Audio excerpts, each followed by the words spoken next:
الرجيم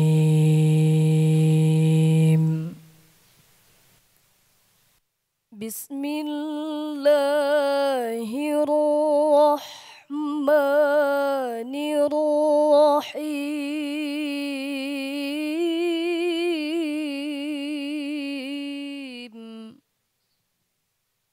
رجال لا تلهيهم تجارة ولا بيع عن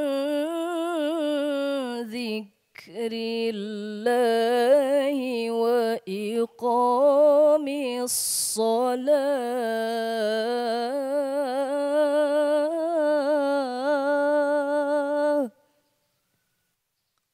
ولا بيع عن ذكر الله وإقام الصلاة وإيتاء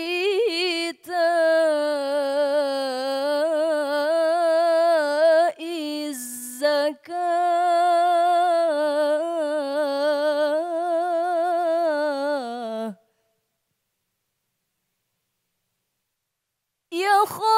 يخافون يوما تتقلب فيه القلوب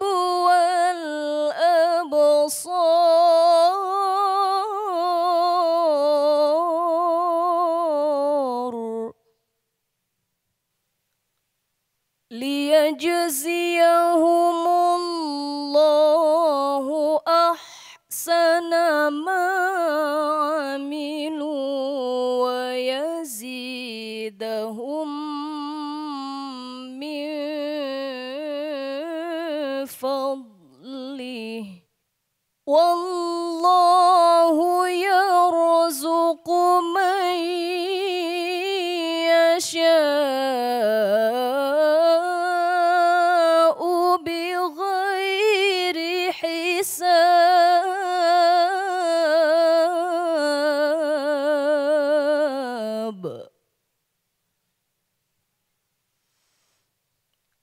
والله يرزق من يشاء بغير حساب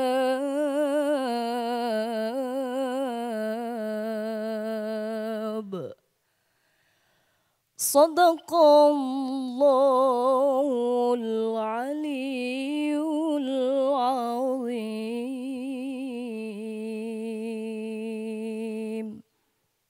Assalamualaikum warahmatullahi wabarakatuh.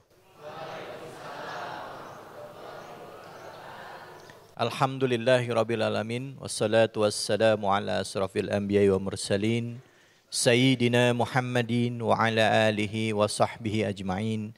Amma ba'du. Pertama-tama marilah kita panjatkan puji dan syukur atas kehadirat Allah Subhanahu wa taala. Tidak lupa kita berikan salawat dan salam kita kepada junjungan kita Nabi besar Muhammad sallallahu alaihi wasallam. Kita bersilaturahim dalam program Hasanah Islam Metro TV bersama dengan Imam Besar Masjid Istiqlal yaitu Profesor Dr. Nazaruddin Umar.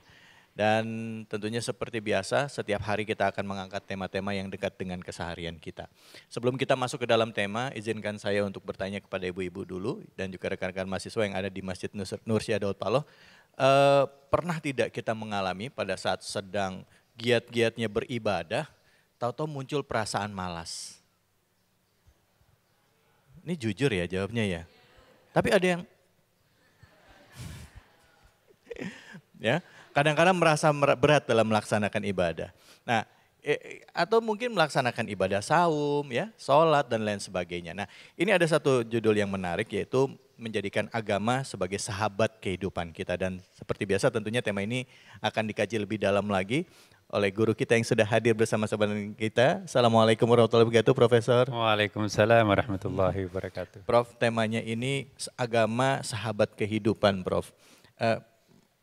Kenapa kok bisa disebut agama sebagai sahabat kehidupan? Iya, Silakan ini Prof. menarik Hijrah. nih. Silakan, Prof. Baik. Bismillahirrahmanirrahim. Assalamualaikum warahmatullahi wabarakatuh.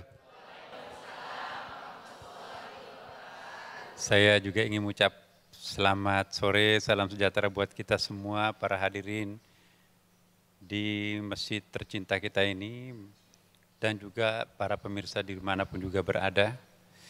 Alhamdulillah sore hari ini kita akan membahas sebuah topik yang sangat menarik ya. Agama sebagai sahabat kehidupan kita. Tentu juga ada orang yang beranggapan sebaliknya, agama membebani kita. Nah, tujuan topik ini sebetulnya bagaimana menjadikan agama ini menjadi sahabat kehidupan kita. Pelipur ketika kita sedang bersedih, ya, ketika ada benang kusuk di kepala kita, hadir agama untuk mengurainya. Ketika kita sedang emosi dan kecewa berat, hadir agama untuk menawarnya. Ketika kita punya ambisi yang sangat berlebihan, tapi enggak mungkin kita mencapainya, hadir agama untuk meredamnya.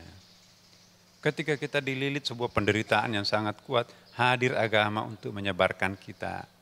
Dengan demikian, agama itu betul-betul terasa dalam kehidupan ini sebuah rahmat ya. Sebuah pertolongan yang luar biasa dari Allah dalam bentuk agama ini. Makanya itu semakin kita bersahabat dengan agama, semakin kecil persoalan yang kita hadapi. Tapi semakin jauh kita dari agama, maka semakin besar persoalan yang kita hadapi. Jadi rumus ini, kalau ingin kita semuanya, persoalan kita kecil, ya, maka kita harus lebih akrab dengan agama. Agama itu mampu meringankan yang berat dan juga mampu menyelesaikan persoalan yang sulit untuk kita selesaikan. Bukan saja karena Allah atau Tuhan yang punya agama itu sendiri, tapi juga secara psikologis manusia itu adalah zoon religion. Manusia itu sebetulnya adalah makhluk religius itu kan. Setiap orang di antara kita itu pasti memiliki God spot ini. Orang neurolog mengatakan seperti itu karena ada kelenjar di antara otak kanan kiri ini masih misteri sampai sekarang ini. Dan itu sangat besar sekali perannya. Ya, jadi kalau kita mampu merekayasa ya, diri kita sendiri, dekatkan dengan Allah melalui agama, maka insya Allah kita tidak pernah kecewa. Kalaupun kekecewaan itu harus hadir, tapi itu numpang lewat. Tapi kalau orang itu enggak punya agama dalam batinnya, dalam kepalanya, maka ya itu setingkat di atas binatang. Bahkan mungkin kalau lukisannya Al-Quran, kadang-kadang orang itu lebih hina daripada binatang itu sendiri. Balhum adallu, ya kan. Nah sekarang ada orang yang beranggapan, agama itu merepotkan. Bayar zakat lah. Masa semua yang enak-enak dilarang. Larang berzina, ya, dilarang main judi, pada itu hobi, dilarang macam-macam lah. Siapa yang beragama berarti harus siap untuk menghadapi berbagai macam daerah terlarang di sekitarnya. Beragama berarti memasang perbodan di sekitarnya. Itu kata-kata mereka yang menganggap agama itu sebagai suatu beban, sebagai satu racun. Tapi bagi orang yang menganggap agama itu sebuah kebutuhan dalam hidup, pasti akan merasakan agama justru sebaliknya. Tanpa agama hidup ini hambar. Tanpa agama hidup ini kosong. Tanpa agama kita ini tersesat mau kemana. Tapi kalau orang yang memegang teguh agamanya, hidupnya selalu berarti. Pensiun pun juga sudah masih sangat berarti. Enak, alhamdulillah, menjalani masa pensiun ini. Ada waktu untuk baca Quran, ada waktu mengikuti majelis taklim, ada waktu untuk membaca buku-buku, ada waktu untuk bersilaturahim.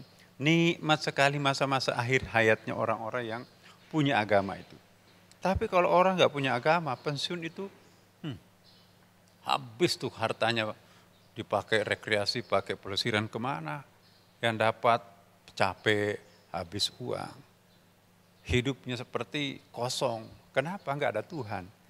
Bersahabat dengan Tuhan, bersahabat dengan agama, hidup ini menjadi sangat berarti.